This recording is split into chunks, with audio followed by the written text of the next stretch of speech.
The process that we follow is if we see there's anything that could have affected the result of a race, we call a race review. And basically what we're doing in the race review, we're analysing the horse that caused the interference. Is that horse to blame, first of all? We're waiting for the result to come through from the judges, because sometimes you have to know if that horse got up or was it beaten.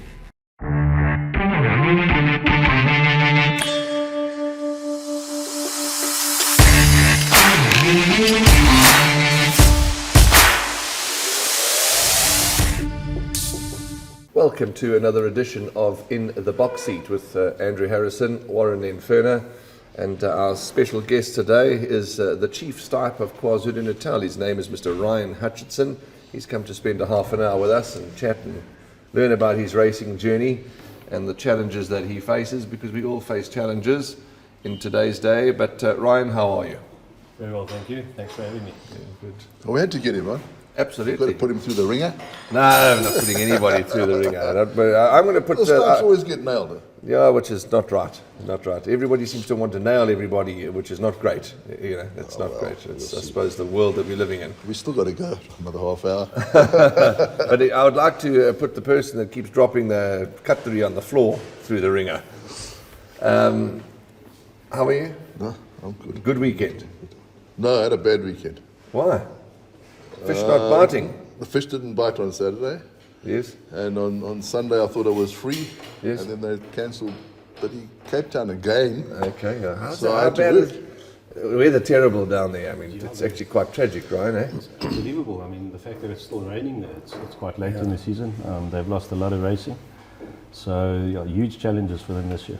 Did you say that, so today we're recording on Monday, so we've changed our schedule. Sometimes we're on a Monday, sometimes we're on a Thursday, but this week we're on a Monday, and meeting has already been abandoned. That was abandoned early. Yesterday. But there's Today. today's Monday's meeting abandoned, and tomorrow Tuesday, so there is a bit of a chance.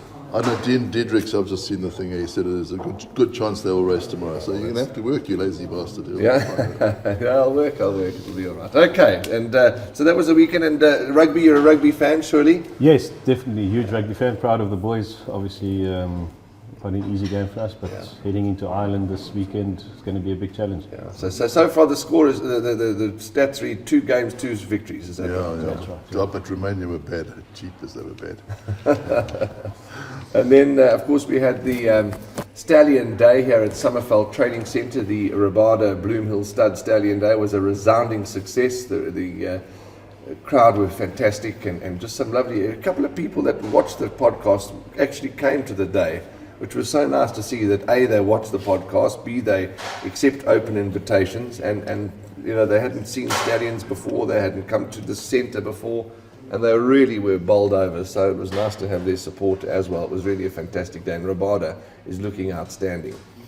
But back to Ryan Hutcheson, our Chief Stipe, and he's the guest, he's the man in the spotlight.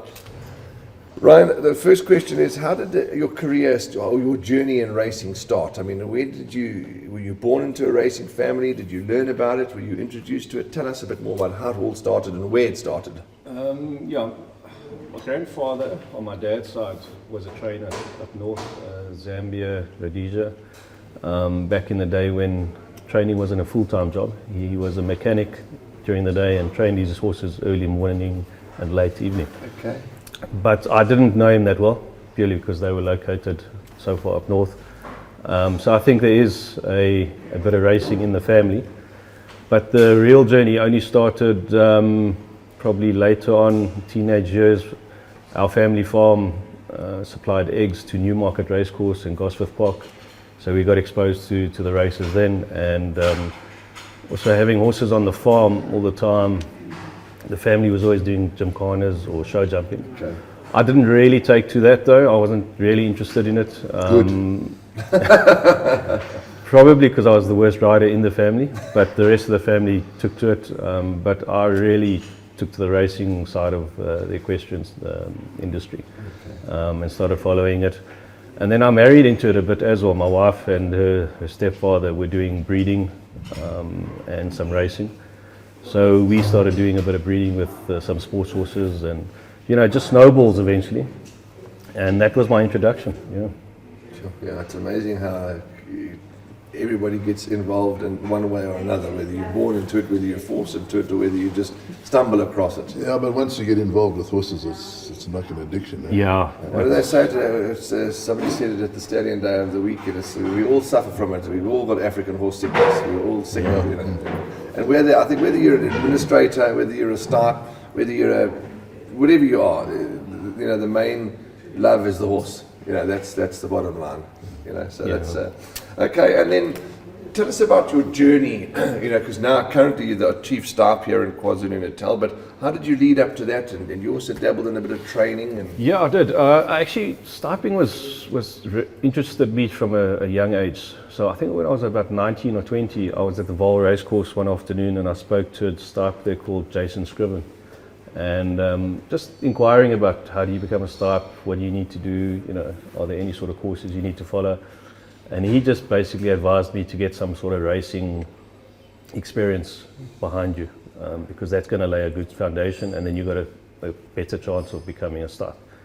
So that's when I started to become an assistant trainer. I trained for a couple of years, which was good. It sets a good foundation for stiping.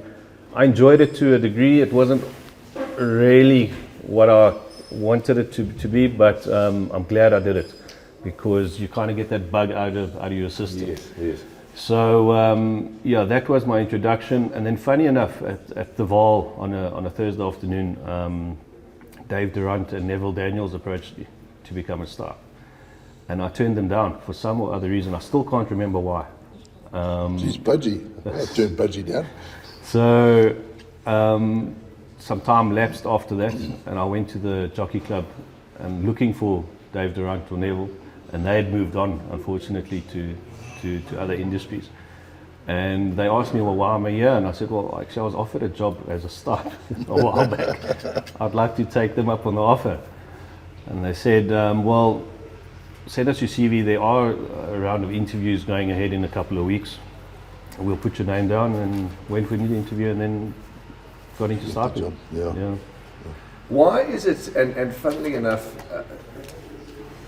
there's this, some work I am doing, which I can't elaborate on, within the racing, within the TV production side of things, that I don't want to elaborate on just yet. But why is it that, stipe, they're not easy to find. That's the point I'm making. Like this thing that I'm dealing with now, they're not easy to find. Why are stipes? They're not just like accountants by the dime a dozen, pilots a dime a dozen, or doctors and bakers. Why is it difficult to find stipes? It takes a special kind of person, without being arrogant or it's not cut out for everyone. You're not the popular guys in the industry.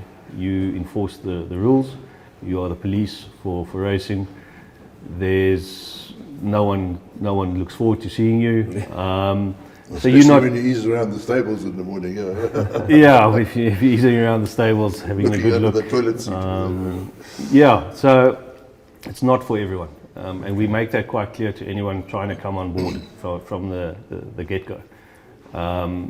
You requires a very thick skin, which you develop quickly, and you have a tough time. So that makes it tough. Yeah, that's a personal interaction with the racing industry as a whole, but the knowledge. You've got to have the knowledge. Well, that's the other thing. Absolutely, there's not too many people around who can actually, read a race and say, well, blah. Well, that's true. Contrary to what people believe, 75% of people in racing don't know how to read a race. No. Even though they think they do, which makes it more of a challenge. So, you definitely need the skills to be able to read a race, implement the rules, the right rules, at the right time. But reading a race is foremost probably the most important skill you need to acquire. I mean, you look at a bloke like, especially all the ex-jockeys like Garth, Duncan Howes to an extent, because he's always jumping on his jockeys. But they can read what's going on in a race, what mistakes they are making and things like that. But They can, but it doesn't end up in an objection or anything like that. But they can read a race, and it's paramount. Yeah. But now, you're 100% correct in what you're talking about. You need to be able to read a race. But say, for argument's sake, I'm just using me as an example. Now, say if I wanted to You can't read a race. Because you're always fucking the bloke when you've done your cash. Okay, let's use Senzo as an example. So Senzo now knows all about racing. He knows his form, he knows everything, he knows how to back a horse. Not that you need to back a horse as a stipe, I'm just saying he knows everything about racing. So, but he's got no race riding experience, and he's got no, training experience. I mean, would that be an issue? Do you try and look for people that have got race riding experience or training experience, or can you do it without having done either? You can do it without being a trainer or a jockey. Okay. But being in either cast or is an advantage. Sure. Because the jockeys have been in a race, they understand keeping distance or being sufficiently clear of runners. They understand the importance of it. Someone that's never been in a race doesn't really understand what we're talking about. Training as well.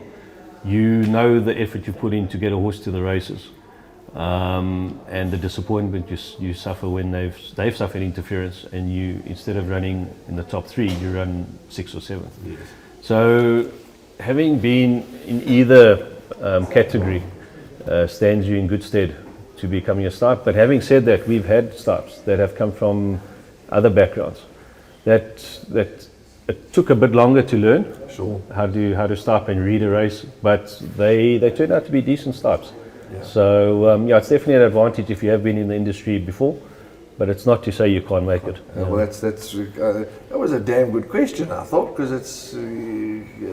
And finally, please make sure he's not on the podcast next week. Take him off the roster. Okay, so that's interesting. Before you're in KwaZulu-Natal full time now. You've relocated. But you say you also got a little spot in Joburg. So you mainly here though. Yeah. So I'm committed to Durban.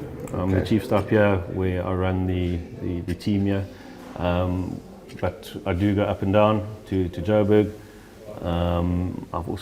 We've got to help out at Joburg sometime. Obviously, staff numbers aren't what they used to be, so if someone goes on leave, I cover in Joburg or in Cape Town, wherever we need to. But I'm committed to Durban and running the show here. And Ryan, are you're I'm not asking, whenever you speak to people about where do you live, they think, oh no, I have to say 17 Smith Street, Nadia. Are you in where do you live? Are you in Hillcrest, Durban, I had North, a place Kloof? in Westville. Okay. And we'll leave it at that. got Google. Okay, so you're Westville.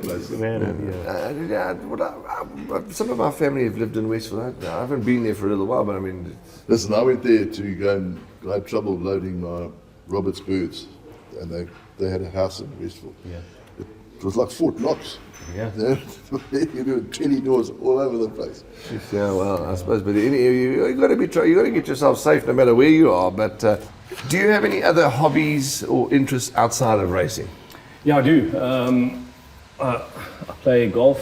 Okay. I think you need to have hobbies and interests outside of racing. Because Yes. racing, especially the job we do, it will really dehydrate the brain to a point where you'll become sour. Golf's good for a stipe because they can club that ball and think, Yeah, you need to that take that straight in his frustration. head, you can smack it. So I play golf, and my daughter's still very involved in eventing. Okay. So yeah, basically a full-time groom for her and a part-time stipe. Okay, so golf and your favourite course in KZN or in the area? Where do you? Durban Country Club was Okay. good, and then We're talking race course there. No, Ashburton.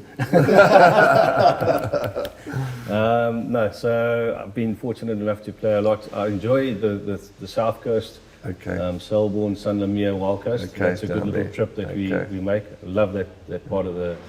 Beechwood's no longer, is it? Beechwood Country Club. I'm not part sure. of- I know it's Durban Country Club, but I don't know if those. I'm not too sure. I'm not so sure either, but I know because they had a lovely breakfast spot and we were Did going you to have a go. lot of balls when you played at Selborne? Selborne, yeah, you need. Because I drove down the other day to go see a mate of mine. There's bloody blokes on the side of the road with thousands of golf balls sitting. Yeah, on the side of the that's- road. yeah, There's you some make bad golfers there. No, you make that pit stop a couple of times just to stock up. Yeah. Okay, let's. Ryan, when you started stiping, who were you working under? Who was... I started on the Joburg board. Yeah. So Lyle Anderson was Okay. the chief stipe. Arnold Hyde was the chief stipe. He just moved up to become the racing control executive. But yeah, I started under Lyle. He's still the chief stipe Yeah. in Central Provinces. A good friend of mine. We speak probably daily. Yeah. Bounce things off each other. Not to say I still phone Ernie Rodriguez a lot. He's quite a big mentor of ours. I think Yeah, he's been in the Ernie industry- was a champion stiper. Yeah. Originally, he's a Durban boy. Durban boy, Yeah. yeah. But yeah, I think he's 36 years now in the industry. Yeah. I remember playing golf with Ernie in the old days when we had the Smirnoff Golf Day and the Gilby's Golf Day, and he was sort of, I think he was working for Computer Form at the time. Yeah. And he said, should I become a stipe? I've had this offer, should I become a stipe? I said, Ernie, go. Nice. Because you're going to get, at least you're going to get a decent car. Top class, really good. Great stipe. Good guy, good stuff. And phone's always on if you need to bounce anything off him. And I think that's a relationship we thrive on, that we can phone any of the guys across the country Yes. to bounce things off, because stiping is a unique job where you deal with unique situations and very unpredictable situations in which racing dishes up all the Yeah, time. yeah. So yeah, I'm very good friends with Lyle, but I do contact Ernie quite a bit and have a Isn't chat. there something, wasn't there something called a virtual Boardroom? Yeah. That's still going. It's still going. It's in Joburg at headquarters, where they set up a room basically with 3 different monitors with your own controls. Yeah. And you in touch with the racecourse. So Fairview does it. We did it. It actually launched through having racing at Kimberley, where we would use the virtual boardroom, and it was very successful. We even did all the staff reports from the virtual through the guys. Yeah. It's still up and going. I think if you see the Fairview staff reports, we have a virtual every Friday at the moment. Okay. So yeah, it will get back into full swing. Yeah. Well, I hope it's better than the World Cup virtuals. Jesus, Marius Jonker made a shocker the other day, but anyway. Now, we all deal with the public, Ryan, and it's lovely to deal with the public, but when you're dealing with ill-mannered public and just in general, ill-mannered people, it makes it a little bit tougher for us because, at the end of the day, I think we need to, and I've said it on every public platform, we are all humans, we are all need respect to one another and harmony, but obviously in business things get heated, but there's still, no matter what happens, you can behave in a proper and professional manner. And be nice to everybody, no matter what the situation is, but you need to fix things. So what's your dealing like with the public? Do you deal a lot with the public? I mean, if you're at the races and, often I've been at the races and you can hear people hurling abuse at the jockeys and, it's just unacceptable all around, really. That's just my opinion. But what's your dealing been like with the public? How do you handle it if you're getting shouted at and abused, and like most of us do?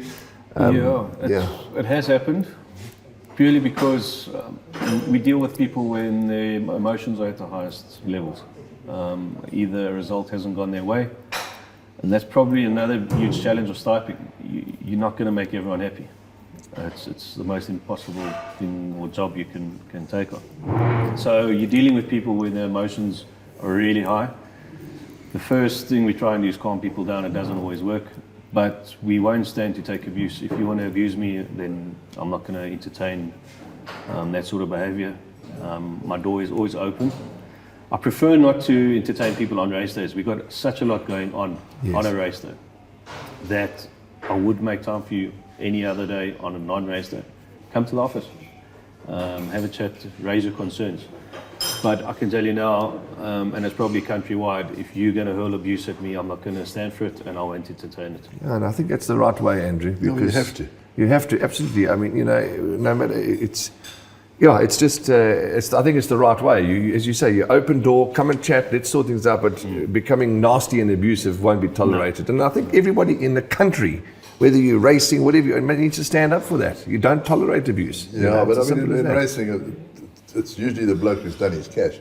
Yeah, people talk from their pockets. Pockets, And It still doesn't make it right, boys. No, it it still doesn't make not it at all. right. Not at But, all. but you're So- right, they are talk for, from the pocket, absolutely, but it doesn't make it right. It doesn't make it right. Okay, so you've just got to try and remain as civil as you can and say, come to the office, you're most welcome to speak, and even when someone's hurling abuse at the jockeys, the jockey safety is it falls under our responsibility. Sure. So when someone's getting a bit overboard with the jockeys, we have to deal with them. So I've dealt with, especially in Durban, you're very passionate Indian community race. Yes. They like to voice their opinion. And when I confronted a gentleman, he said, but in soccer, I'm allowed to voice my opinion on whether Ronaldo had a bad game. I can tell, I think it was Richard Fourie, whether he had a bad race. And he had me stumped, to be honest. But we came to the conclusion that there's a line. Absolutely, but also Ronaldo can't be heard. Richard can hear what he's saying. He made sure Richard could hear him. So I just said, listen, we understand your frustration, but there is a line. Yeah, Don't cross it. absolutely, And we landed up shaking hands, agreeing on the matter. Yeah. And every time he goes racing, he makes a point of coming to greet me now. So that turned out well. But Yes, it is nice when situations like that, when I always love to try and turn a bad situation into a good situation. Yeah. There's some people that you can't do that with, and at the end of the day, unfortunately, the problem lies with them. I think there's a few, but that situation lies with them. So be that as it may. But it's lovely to try and. You do strike me as that person that's not a fighter. You just try and fix things and move on and actually build from it. Yeah, at the end of the day, people come racing to enjoy it. Yeah. So why make a day a bad day through having an argument or disagreement? So the first port of call for me is to calm someone down, and if it works, we can talk about it quickly because we've got time restrictions, getting the next race off on time and so on. But if they can't calm down and obviously start abusing the situation, then I can't tolerate that, and we move on. Absolutely. But there's been a number of cases where we've eventually ended up shaking hands. And Well, that's good. That's good to hear. But what's now, it's been on and off, is that when there is a situation like a race review or an objection, after the result's been announced, you come onto television and talk about it, and why and how.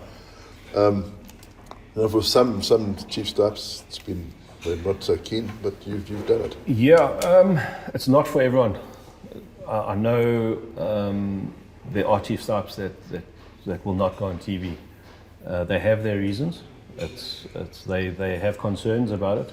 That's ugly. It does. There's situations where they've been accosted in the parking lot at race courses. So I did go on TV 2 weeks ago to explain a situation where a horse had reversed out the gates and we made it a non-runner. And it was just one of those situations where we had queries from the public and just a quick explanation onto exactly what happened, because everyone comes up with their own theories. Yeah.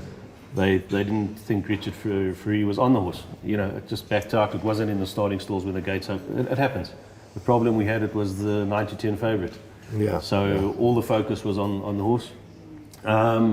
So a quick explanation on that was suffice, and it got everyone settled down and But surely, sorry to interrupt you, but I mean, in that situation, yes, it was scratched for a legitimate reason, but as you say, it was the 9-10 favourite. It was the right thing to do. I mean, it was surely a non-negotiable. Yeah, we don't look at the betting. Okay. Just because it was the favourite probably creates a bit more of a spotlight on the horse than usual, but we don't look at the betting. We have to deal with the situation on the horse as an individual. And that one, it was just unfortunately the favourite. Okay. So, yeah. Okay, that's interesting too. But going on TV, discussing objections can get a bit technical because everyone's entitled to their own opinion. and they're not necessarily going to agree with you as to the explanation you're giving on TV as to why you flipped the result. Yeah. So it could be beneficial. It could stir the pot even more. Absolutely. But I do know that there are chief stipes that will flatly refuse to go on TV because I find that, I mean, over the years, I know a lot of people at school, even at athletics, you can sort of equate your athlete to the horse. So if you're running in a race and a bloke lying on you the time, I mean, you can understand. I mean, you're off your stride and the bloke's leaning on you. It's pretty much the same in racing. You just have to judge how bad it is. that's the tricky part. The challenge is how bad is it? Has the horse lost momentum? Yeah. Obviously, it's been taken off a straight course. Has the horse come from behind it that's interfered with it? Is it finishing stronger? What's the distance between the two horses? Where did the incident occur? If it occurs on the finish line, it's no good taking action on the result because the result would have been as is. So there's a number of factors we take into account when there are objections. But like I said, everyone's entitled to their own opinions, and they probably will disagree with you from time to time. And they're talking from their pockets, where they feel even the slightest bit of even intimidation that the horse has suffered, and they feel like they all should have won. All the stipes reports and reports and information, the NH have got a lovely website. I know it's not the stipes report. Well, obviously, for argument's sake, yesterday's Sunday racing will be on today, Monday. So it's not immediate, but elaborate a bit more on the website. What is the website? Yeah, so the website for the NHA carries just about everything about the NHA, the laboratory, the stipes reports, press releases. So, statistics. You can get anything you want on there. The way the stipes reports work is we'll put together our stipes report during the course of the day. After every race, we'll put our stipes report together. By the end of the day, by about 6 o'clock that evening, we will finalize the report, go through it with our checks and balances, send it off to our racing control executive, Mr. Arnold Hyde, where he'll do a final check. And I mean, that can go up even to 8 o'clock or 9 o'clock. I got the go-ahead or the green light for our report yesterday at 8 o'clock last night. So things go on a lot longer behind the scenes than what people anticipate. And that report has to be ready by 8 o'clock this morning. So we make sure on 8 or 9 last night it's finalized. We can now send it out at 8 o'clock this morning, where the public are privy to see all the... So we're sitting here at 10 to 10 Monday morning, that report's by now emailed out. That's out. Okay. And on the website. On the website. And you can go see. Ryan, have you been to Hong Kong? I have. Did you rather sit with the stipes there? I did. I was fortunate enough to go to Hong Kong a couple of years ago.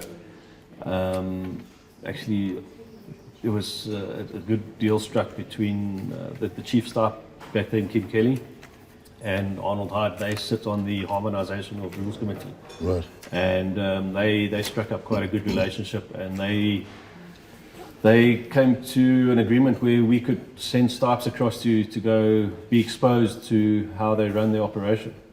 So I spent a couple of weeks there, shadowing and working with Kim Kelly was the chief stipe, Steve Railton was the 2IC there, Gerard Bush, who I think is still in Hong Kong, and then obviously the Chinese guy, I think Justin Ho, King Kwong.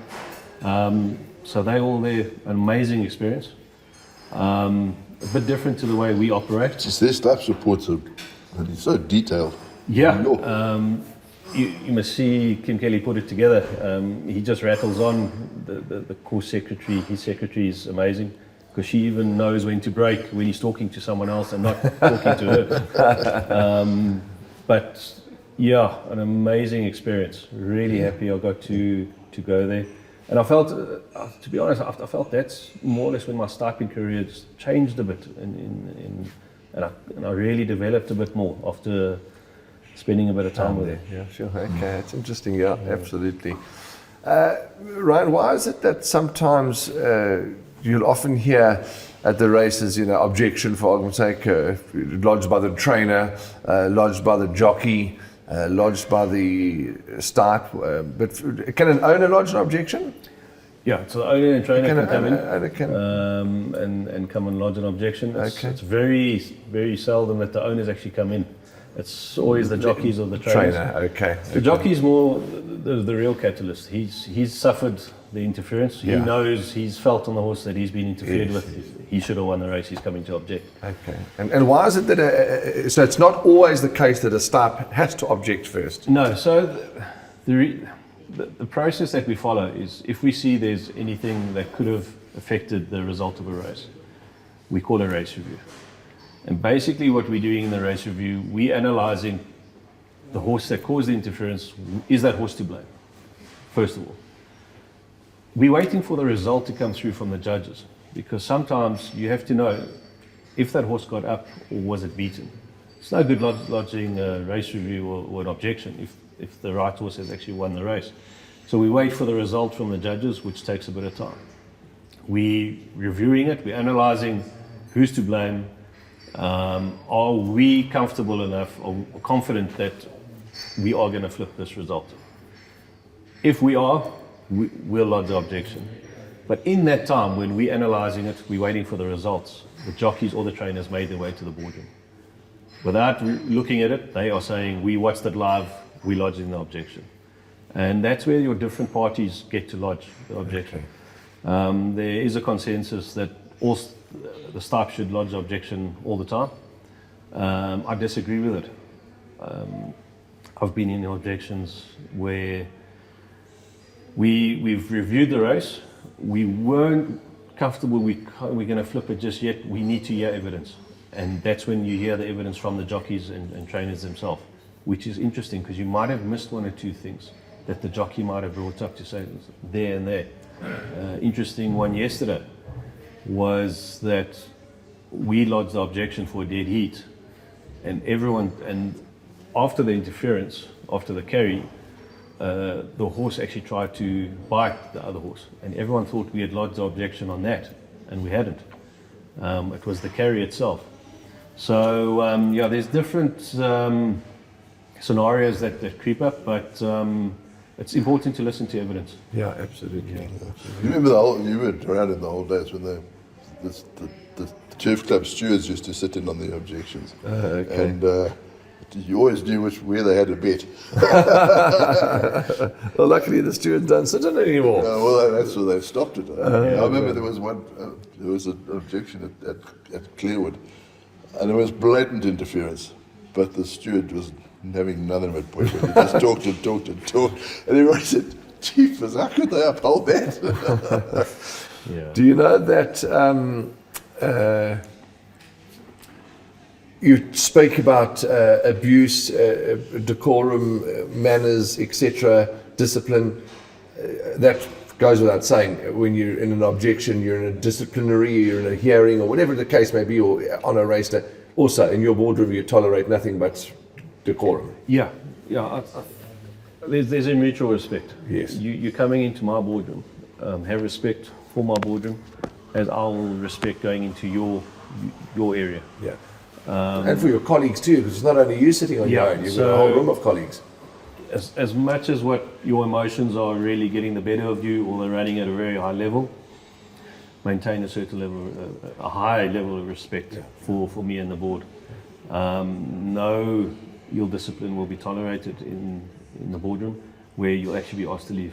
Okay. So obviously, as you say, everybody knows where the levels are, and obviously you'd understand if somebody comes in and a little bit agitated, or you let that run a bit. People get a little agitated, but then there's that line for that disrespect and rudeness and abuse. Yeah. I understand. You've possibly just been interfered with in a big race, Group 1. Yeah. There's a lot at stake. I understand the emotions that are going or running through your body. Sure. So I'll allow a very short period of leniency. Yes. But I'm also expecting you to, after you've vented, to calm down. Correct. Yeah. But don't cross the line. Yeah, absolutely. It's so true, and 100%. So So you see, when I vent, you must just let me vent a little bit. I never cross the line with you, but just allow me to vent a little bit. Now, there's media. Now you're dealing a lot with media as well. I mean, we're talking about media functions. I'm not necessarily negative, but there's July draw, Hollywood Bets Durban July draws. There's all those things, and you enjoy that aspect of it as well. And comments in the newspapers that you may have to, Yeah. It's especially in Durban. You don't get it much in Joburg, so we weren't exposed to that sort of thing. When I took over in Durban, and you got to go to all the functions, you meet international press, Okay. which at one of the July functions. And you kind of realized, wow, this monster is quite big, and it reaches quite far ends of the earth across the world. So it was quite an eye opener. And then the local press obviously get hold of you to give your opinions, especially when Rachel Benneke's issue leading up to the July, where she got concussion. The local press jumped onto it, and they were on the phone every day trying to get your reasons for implementing suspensions for concussion. You deal with it. Not all of it's happy press, but it's quite good. Okay, so that's it. So the press and the media, certainly have their place. Well, you chucked Thistle out of your boardroom once, didn't you? Sorry? You chucked Thistleton out of your boardroom I once. did. He came back, he was just been thrown out. There was a reason for it. No, Davey, I know he gets excited. He's a good lad. People, I suppose, the staff's boardroom. I mean, I've been in often. You knock on the door respectfully. It's a bit hard. The one at Hollywood Bets Gravel, you can't. You may knock on the door, you can't sometimes really hear. So I'd knock on the door, wait 3 or 4 seconds, and just ease the door open, and then you pop your head in, and then hello, come in.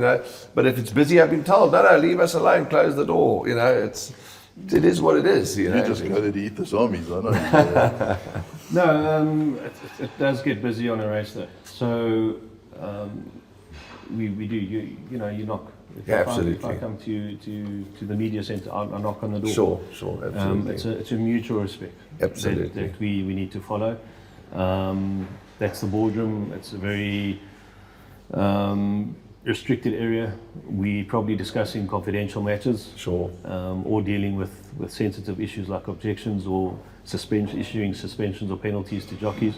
So it's a very restricted area, and there needs to be mutual respect for it. Also, too, it's you can have a tough day. I mean, whereas you say as an owner or as a punter, as a trainer, as a jockey, sometimes you come up from the races feeling washed out because it's been stressful. And the same for you guys and girls. I mean, it's pressure. You're thinking all the time, you're watching all the time. You may get into a few heated debates. It's not easy, man. You come out after the last race, you're thinking, phew, it's like that that washout feeling. Yeah, and that's where a good team is vital. And I should have mentioned it earlier, but we're a good team in KZN. Yes. I lean heavily on Dirk Anderson. He's been a staff for 28 years. Just the experience and knowledge he brings to the table. When I took over as chief staff, you have that doubt: are you ready to take on this job? But when you got a guy like Dirk, who's been there for quite a while, I lean heavily on him. He knows that. Yeah. But the team is good. We're rebuilding the team after we lost Simon Conway to the UK. So Dev Moodley has come on board, and Jayshree, who's been in the industry for a long time. And you've got the mouth there too. Yeah. The mouth, Steve Orenser. Oh yeah. He's just recently come back.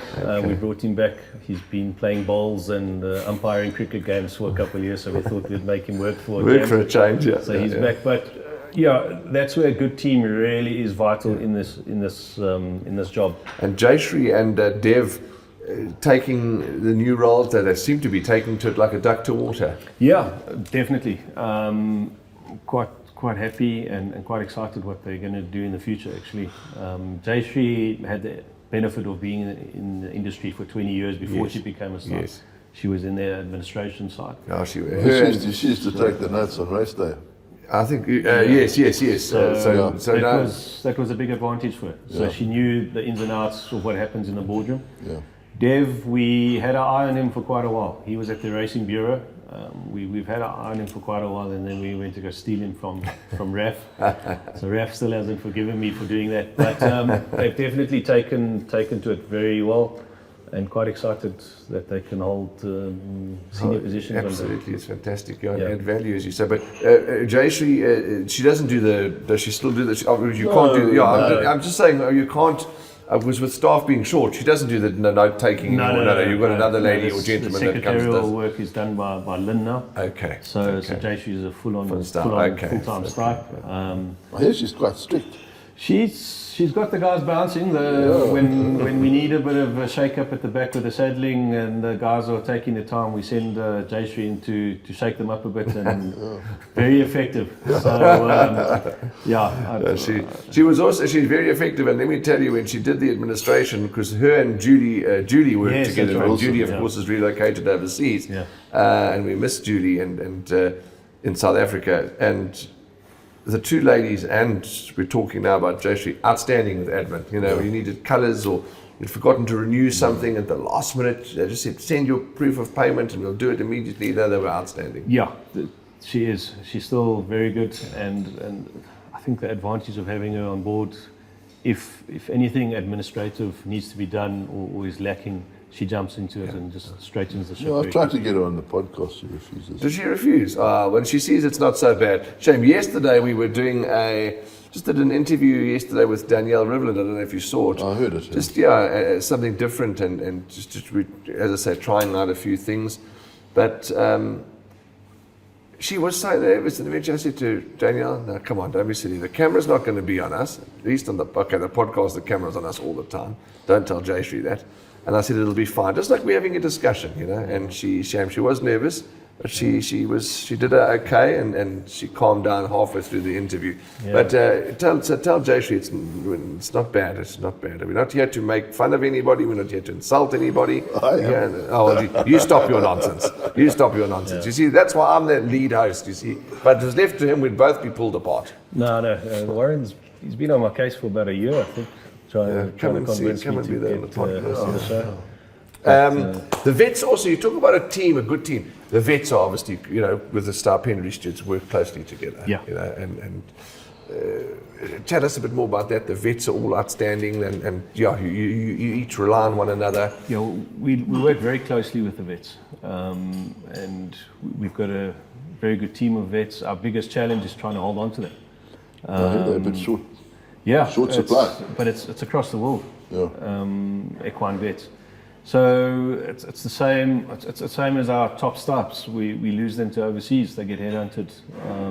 Sean Parker, we lost him to the UK. Simon's gone to the UK. Harold Taylor went to Australia. So it's the same thing with the vets.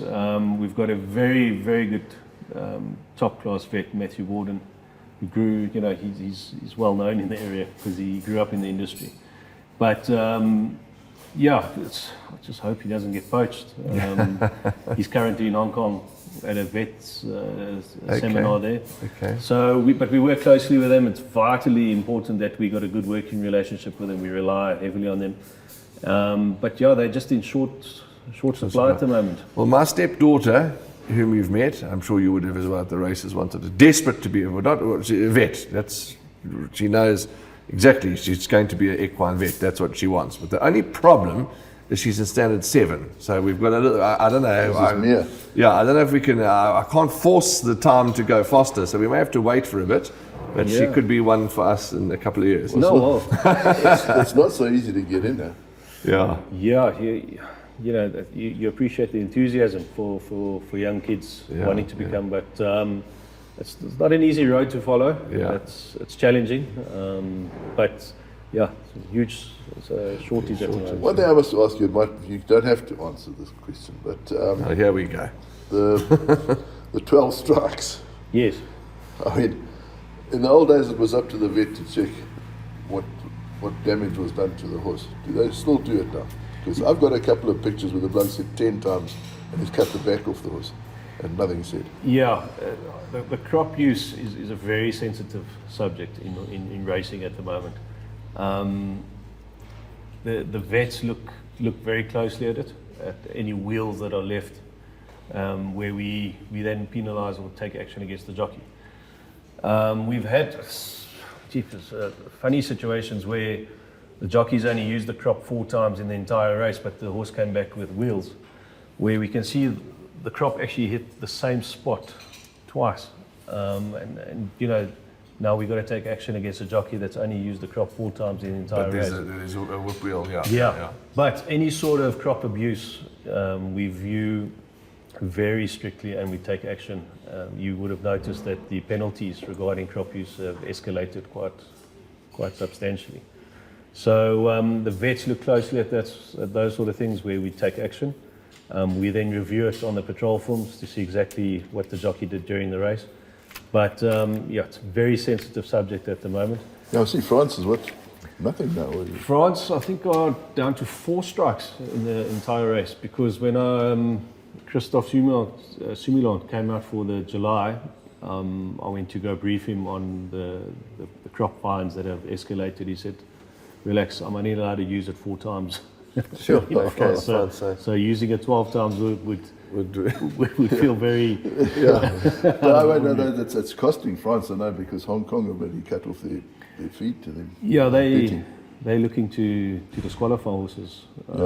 Yeah, I think as we had a discussion at the table, all of us, when we were at Summerfeld having a cup of coffee, and again, it's all about opinion, but I think it's a bit harsh on the punter if you're going to if he's backed a horse and it wins and it gets disqualified because of the strikes.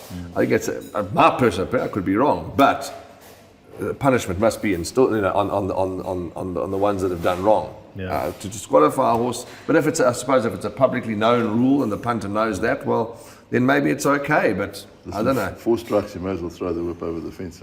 So yeah, but anyway, yeah, because they're looking, as you said, to disqualify horses now. So yeah, so that's also a That's all a very matter of sensitive opinion, subject. You're going to have your pros and you're going to have your cons. Sure, absolutely. It's 12 strikes, is that right? 12 strikes. And there's no, like if the speeding fine, if this camera set it up for, the speedometers, the thing's 100 kilometers, but if you go 105, you've got that 5 kilometer leeway. None of that. No 12, leeway. no, 13, you're out. 13, You're in trouble. There's a penalty waiting. Those old Aussie jockeys must be in trouble. Yeah, no. And Ryan, what is because you see some of the jocks different, slap them on the shoulder. Is it the strike on the rump? I mean, is it It's a every strike time, wherever? in the drawn position. If you've got your hands on the reins, slapping it down the shoulder, it's not counted. Okay. It's in the drawn position, and you're making contact with the horse. Counts as a strike. Okay. So, and then we'll count it. You've gone over 12. There's a penalty waiting. Okay. So now in the boardroom, is there? I mean, obviously. So is there sort of somebody that will obviously be keeping a beady eye on the strike, yeah, or so you have to go back and look at patrol films too?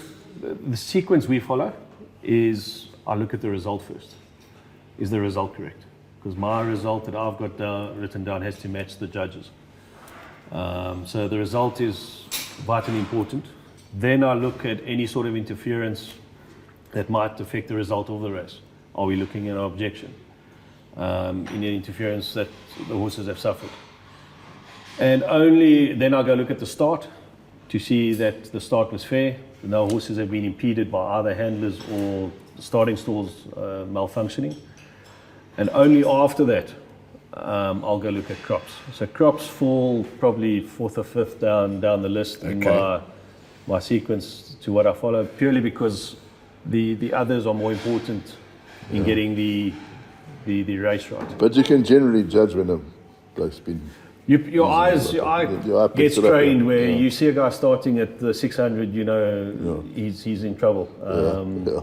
So, you get to see who starts early. We better go count there.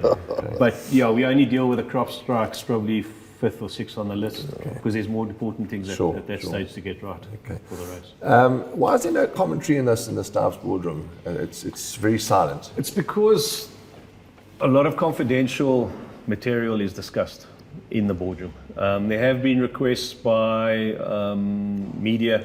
Sorry, I'm saying a commentary as in when you're watching the race. There's no race commentator. You can't hear some courses we do put commentary on. Okay. Gravel we put the commentary on. Scottsville we don't. Okay. Joburg, all the courses have commentary. So it's just it's not I prefer to have commentary on. I'm not sure why. But if it's not playing, it's not the end of the world. I agree with you. I've been into the boardroom once or twice. I suppose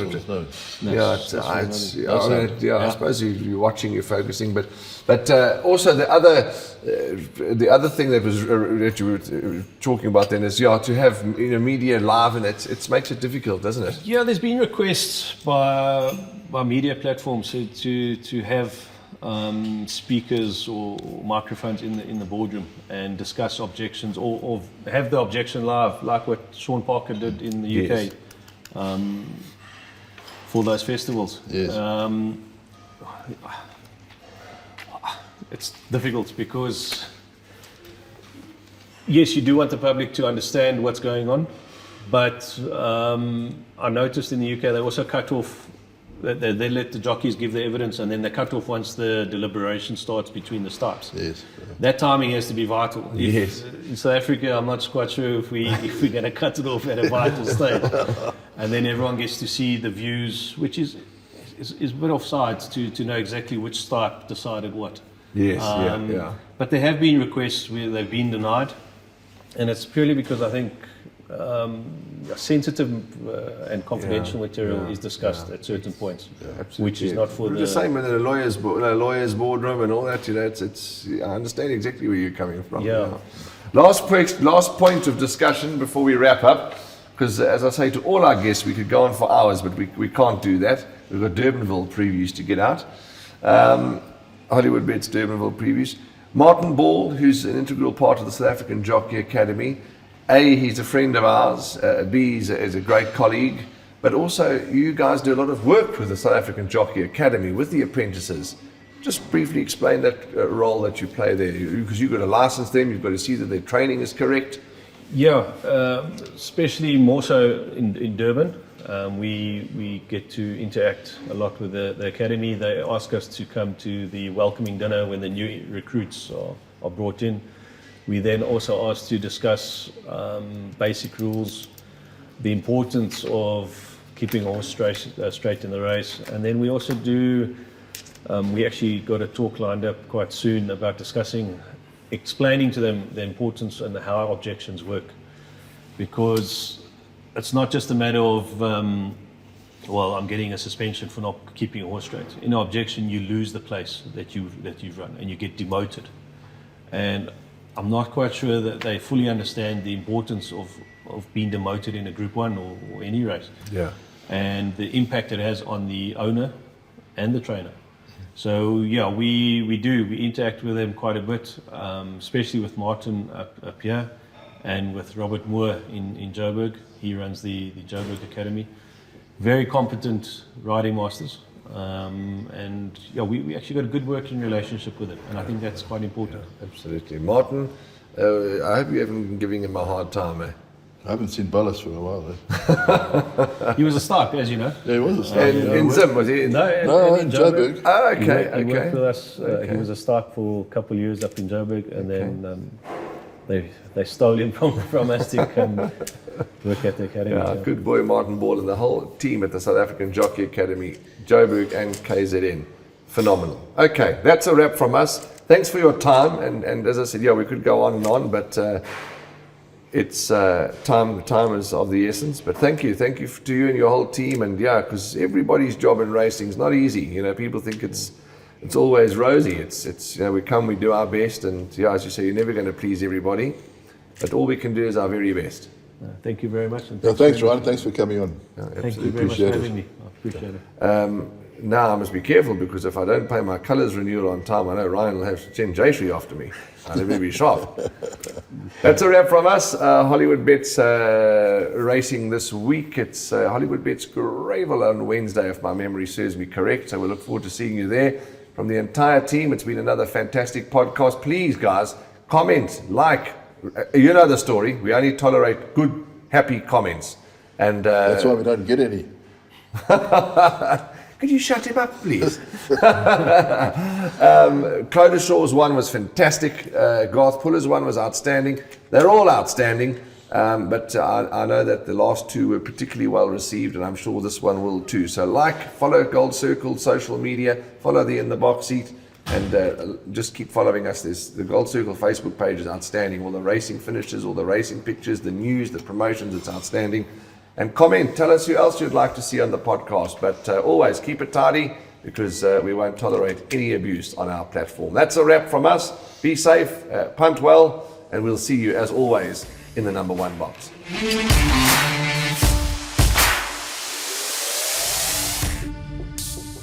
Thank you for watching this week's episode of In the Box Seat podcast right until the very end. And we hope that you enjoyed it, because we certainly did. If you missed last week's podcast, In the Box Seat podcast with Andrew and myself, please go and watch it here. And last week's episode will be right there for you to go and enjoy and watch, as we know you will certainly enjoy In the Box Seat podcast from last week.